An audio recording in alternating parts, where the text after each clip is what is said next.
Hi friends, இன்றைக்கி வீடியோவில் சென்னையில் குரோம்பேட்லேருந்து ஹஸ்தினாபுரம் போகிற வழியில் இருக்க ஒரு குமரன் குன்றம் அப்படின்ற இடத்துல இருக்கக்கூடிய ஒரு அழகான முருகன் கோயில் பற்றி தான் பார்க்க போகிறோம்.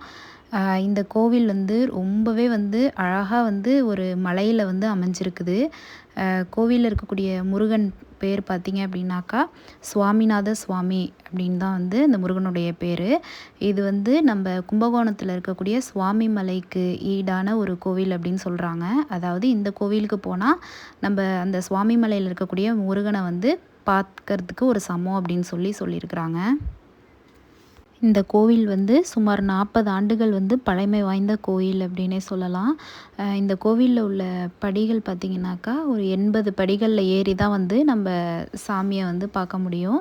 ஃபஸ்ட்டு எடுத்தோடனேயுமே விநாயகர், அதுக்கப்புறம் சுந்தரேஸ்வரர் இருப்பாங்க.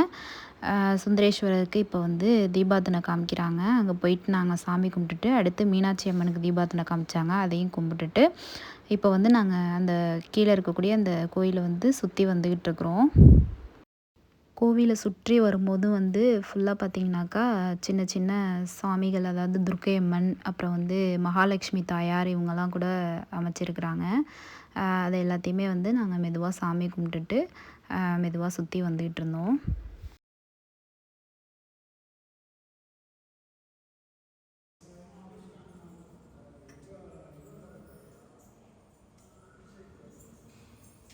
அதுக்கப்புறம் அந்த சுந்தரேஸ்வரர் சன்னதியிலே சிலைகளால் சிவபெருமான், அப்புறம் விநாயகர், முருகப்பெருமான், ஐயப்பன், அது மாதிரி நிறையா ஐம்பொன் சிலைகள்லாம் வச்சுருந்தாங்க. அதுவும் பார்க்க ரொம்பவே அழகாக இருந்தது.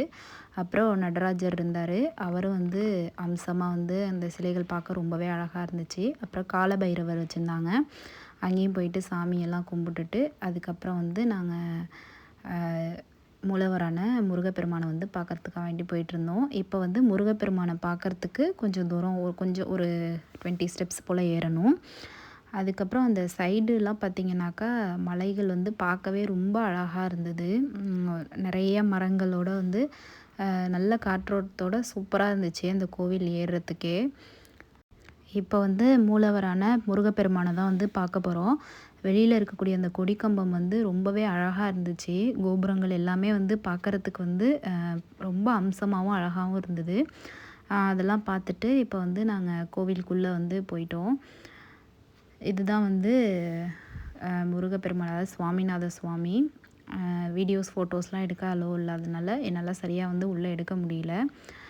போயிட்டு நாங்கள் அன்றைக்கி அர்ச்சனை பண்ணிவிட்டு அப்புறம் விளக்கு, நெய் விளக்கு எல்லாமே ஏற்றிட்டு கோவிலை சுற்றி சாமி கும்பிட்டுட்டு அதுக்கப்புறம் நாங்கள் கொஞ்சம் வெளியில் வந்துட்டோம். இங்கே பார்த்தீங்க அப்படின்னாக்கா இந்த சுவாமி ஐம்பொன் சிலைகள் முருகன் ரொம்பவே அழகாக ஆறுமுகத்தோட அழகாக இருந்தார். ஸோ அங்கேயே சாமி கும்பிட்டுட்டு இப்போ கோயில் பிரகாரம் ஃபுல்லாக பார்த்துட்டு பாருங்கள், கோபுரம் இதான் ராஜகோபுரம். இதுவும் பார்க்க ரொம்பவே அழகாக இருந்தது. ஈவினிங் டைமில் இருந்ததுனால லைட்லாம் போட்டு கோயில் பார்க்குறதுக்கே சூப்பராக இருந்துச்சு. நான் ஃபஸ்ட் டைம் இந்த கோயிலுக்கு போயிருக்கேன். இப்போது சாமியெல்லாம் கும்பிட்டுட்டு இப்போ நாங்கள் கீழே இறங்கி வந்துட்டோம். கீழே பார்த்திங்கனாக்கா நம்ம படிக்கட்டு ஏறும்போதே வேல் அழகாக அமைச்சிருப்பாங்க. பார்க்கவே ரொம்ப சூப்பராக இருந்துச்சு. நல்ல பெரிய வேலாக இருக்கும். நம்ம படிக்கட்டு ஏறும்போதே பார்க்கலாம். கோவில் கிருத்திகை, சஷ்டி இந்த டைம்லலாம் ரொம்ப விசேஷமாக இருக்கும் அப்படின்னு சொல்கிறாங்க. அதே மாதிரி எல்லா செவ்வாய்க்கிழமையுமே முருகப்பெருமானுக்கு ஒரு சிறப்பு அபிஷேகம் காலையில் நடக்கும் அப்படின்னு சொல்கிறாங்க. அதே மாதிரியே தமிழ் புத்தாண்டு டைம்லையும் இந்த படிக்கட்டு ஃபுல்லாகவே அகல் விளக்கு ஏற்றி கோவில் பார்க்குறதுக்கே ரொம்ப அழகாக இருக்கும் அப்படின்னு சொல்கிறாங்க. இதான் நாங்கள் சென்று வந்த கோவிலுடைய வீடியோ. இப்போ நாங்கள் சாமி கும்பிட்டுட்டு கீழே இறங்கி வந்துட்டோம். வீடியோ உங்களுக்கு பிடிச்சிருந்ததுனாக்கா லைக் பண்ணுங்கள், ஷேர் பண்ணுங்கள், மறக்காமல் சப்ஸ்கிரைப் பண்ணுங்கள். தேங்க்ஸ் ஃபார் வாட்சிங்.